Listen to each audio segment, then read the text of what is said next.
Isn't TikTok just the greatest app ever made? The fact that you can just boot it up, enter your age and birthday, and boom, you have an endless stream of mind-numbing content right to your noggin. All for the price of course, it's a free app. That means for the price of literally nothing, you have practically endless stimulation. Hooray, guys, we did it! We solved boredom, but not so fast. Can you recall all the times you spent on TikTok? And be honest, can you? Can you think back to all the time you spent on TikTok and picture any of the specific videos you've watched? Maybe there's a few videos here and there that you can recall, but I'd bet that you can't even remember 90% of the TikToks you watched from memory. Sure, if you saw some of them again, you would remember if you've seen it or not, but purely recalling from memory, that's a lot harder. The reason I ask this is because I've spent a fuckload of time on TikTok. I've been using the app since 2018, when people were shitting on it for being cringy. But then 2 years later, I started to post, and I've grown many accounts on TikTok, but there was something I've realized after all the time I spent on the app. When I think back to it, it's hollow, and it feels like nothing is there. I know I feel good about all the memes I've watched, but I don't remember anything specific about the content. Sure, there are some videos that stick out, but for the most part, I can't recall most of it. And I know for a fact, it's not just me experiencing this. I've had many conversations with my friends about this, and have come to the conclusion that TikTok, even though it is a lot of fun, is overall not good for your brain. I know, it's riveting information to hear. The app that you've been spending your life on isn't the best use of your time. But in this video, I want to go over how TikTok is rewiring your brain and the things you can do to improve your social media diet. First, let's start with some brief history of how we got into this mess. But before you head to the bedroom to fall asleep, it's important information, and I'll keep it short. The story of TikTok's rise in popularity can start as far back as the advent of social media. But for the sake of this video, the real rise in short-form content consumption started with the little platform known as Vine. Released in January of 2013, Vine dominated the short-term video space, where it allowed users to post 6-second videos with a scrolling feature similar to Instagram. With over 200 million active users at its peak, Vine hosted thousands of glorious memes, with many becoming historic relics of the internet. Excited. Why the fuck you lying? This is the most beautiful thing I've ever seen in my life. It's watermelon inside a watermelon. But with crumbling leadership and a lack of monetization opportunities, Vine quickly withered away into internet's history by shutting down 4 years later in 2017. The newfound success from Vine stars led to a new way of consuming media, and that was in short clips and memes. Once Vine shut down, creators were left to go to Instagram and YouTube to regain their Vine following. This was classified as the Viner invasion, and this is important because the celebrities that came out of Vine translated their content to other platforms with the same filming style as they once had on Vine. This meant that all the people accustomed to their favorite creators now have to watch them in longer form videos, and this became an issue because the people who were using the app were trained to have an attention span of only 6 seconds, not long enough for a YouTube video. And so you see the rise of content styles of people like the the Paul brothers. They were huge on Vine, but they had to move to YouTube after the collapse, and their content style was translated into super intense videos on YouTube. But aside from Vine, another app called Musical.ly was also growing in popularity during this time of Vine's rise. The dancing and music themed app allowed creators to post videos of themselves doing trendy dances. Then on November 9th, 2017, Chinese company ByteDance acquired Musical.ly for $1 billion. And by 2018, Musical.ly was fully absorbed into the app now called TikTok. By late 2018, the dancing, music, memes, and cringe began. TikTok combined the quick meme-like 6-second videos of Vine with the dance and music elements of Musical.ly. And this combination led to a truly amazing social media platform. Creators on TikTok quickly began posting dog shit cringe content, which prompted many YouTubers to review TikToks for content, and this brought many people to the app. It was also super easy to gain a following on the app. Your shitty joke, your dog, your fish,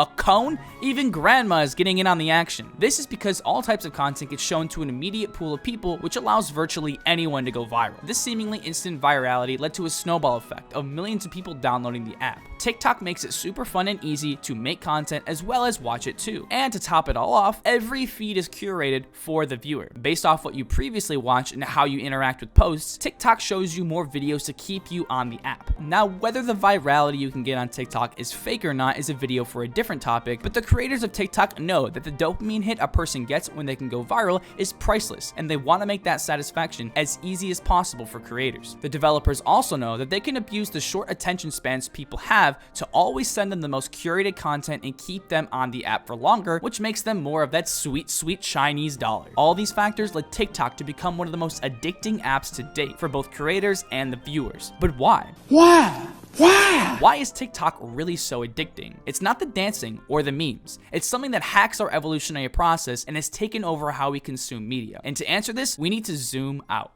Let's start with the basics. You are a person flying on a rock in space. On this rock called Earth has everything, everyone, and every idea that has ever lived that we currently know of. A scientist by the name of Charles Darwin proposed the idea of Darwinism, in which that the best organisms competed and evolved over time through a process called natural selection. The conditions of nature allowed for cells, organisms, and animals to compete in their environment, in which the most fit organisms survived and created more of their DNA. This process is thought to have started with the primordial soup around 4 billion years ago, where the first single-celled organisms began to grow. And all those cells evolved and adapted to the point we're at today, with people like you. Whoopee. And this evolution of humans is by no means fast. It took hundreds of thousands of years for the first conceivable apes to even become close to what we call humans today. And all that led to the point we are at today, where our brains can now do experiments, ponder the world, think about the future, and create badass technology. But this rapid change in human capability from technology has allowed for people to experience things that are outside the confines of what your brain has been used to experiencing for its entire existence. And TikTok is not an exception. Your brain has factory settings for cravings that are thousands of years old, such as food, sex, and entertainment. Well, not really entertainment as we know today, but things that give us pleasure and satisfaction in the moment. And this appearance of fast food, porn, and TikTok have appeared in a geological sense in a blink of an eye. These things are classified as supernormal stimuli, which are just as the name implies, stimulants which exploit our natural human desires. And just like excessive amounts of food can put you on my 600-pound life, excessive media consumption can be a waste of your attention. TikTok isn't directly classified as a supernormal stimuli, but social media consumption does have a lot of harmful overlapping effects. But it wouldn't be fair to point out that social media has done a lot of good for this world by connecting people who otherwise wouldn't have met. But I have to address the fact that too much social media consumption can be harmful. And in today's internet world, it almost seems like people are addicted to their social media. People are always looking for the next like or follow, or just doing something to pass the time. You have a set amount of attention you can give in your life, and where you choose to spend that attention dictates the things you think about and the choices you make in the future. And this is where the main issue of TikTok lies. When you go on TikTok, you spend your attention on an activity that is constantly stimulating. If you get bored of a video, you can always swipe to the next one. This means your monkey brain wants to be constantly entertained, and this attention spent on TikTok overall lowers your ability to concentrate because the attention you spend on the app is training you to think in short memes and clips. This means when you try doing other things like school or deep work, you tend to lose focus more than if you hadn't been on TikTok. Your average attention span is lowering. Just as you are what you eat, you are what you pay attention to. While this is good in the short term, the same dance video and dick joke reiterated 100 times won't make you feel any better about your personal life, because it's exactly what happened to me. The time I spent using TikTok overall lowered my ability to concentrate, and it always encouraged me to keep coming back to the app just to get that next quick hit of dopamine to cure my boredom. And the cost of that was my ability to make long-term decisions and focus on what I needed to get done in the moment. It may sound extreme, but doing this unconsciously for a long period of time can make time fly by fast. By the end of the day, I've maybe spent at least 2 or 3 hours on the app. And that adds up quickly over the course of a few months. And by the time you spent your 1000th hour on TikTok, you'll be wondering where all your time went. And not only that, your brain can only focus on a few things at one time. And the things you focus on determine the kinds of memories you'll have in the future. And it's safe to say that the memes on TikTok are not going to be stored in the long-term part of your brain because it's not relevant to your survival. Your brain is wired to always be thinking about the problems and issues to keep you alive, not to store the thousands of "I'd make out with the homies" memes. But there is good news. You can fix your content consumption habits and start a new path of conscious content consumption. Because after all, you are what you pay attention to. So now that we have identified the problem and gone through the reasons why TikTok is taking up so much of your attentional space, we can now start to address some solutions. The first solution, and arguably the best solution, would be to grab a stick, some marshmallows, and set your phone on fire, so you can never waste your time and rest your eyes upon that godforsaken app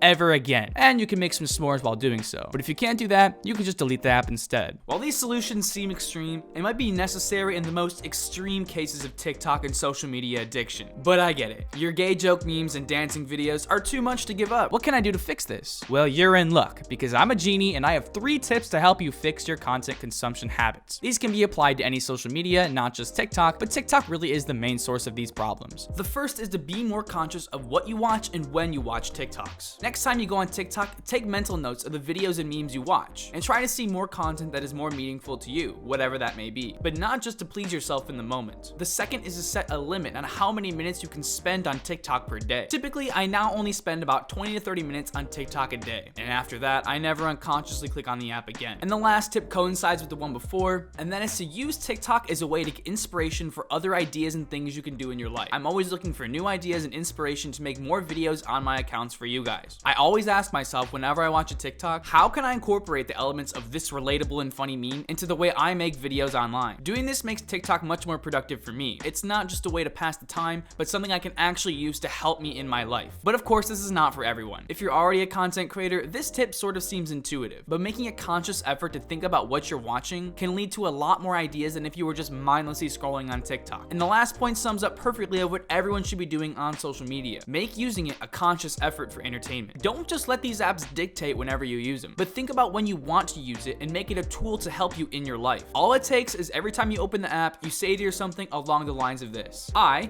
insert name here, hereby allow my precious use of the time on this planet we call Earth to be spent on the most wonderful, most intelligent, highest IQ app of all time, TikTok, and I have determined that this is the best use of my time at this moment. I've done this, and let me tell you, I have definitely been able to focus more because I never see myself opening the app mindlessly just looking for something to pass the time. And also, my dick grew an inch. But the goal of this video is not to make you feel bad about social media, because I've spent a lot of my life on social media. It's to acknowledge when you do use apps like TikTok and make a conscious effort to use them, and to make sure it's not taking precious moments away from your life that you could have spent on other things, because everything can be good in moderation. But at the end of the day, you don't have to delete social media from your life. And if you take anything away from this video, just remember this one quote: you are what you pay attention to. If you enjoyed this video or thought it was helpful, make sure to give this video the fattest like of the land. Also, do not forget to subscribe and turn notifications on so you get notified every time I upload a video. It really does help me out, guys. Anyway, I'll see you all in the next video.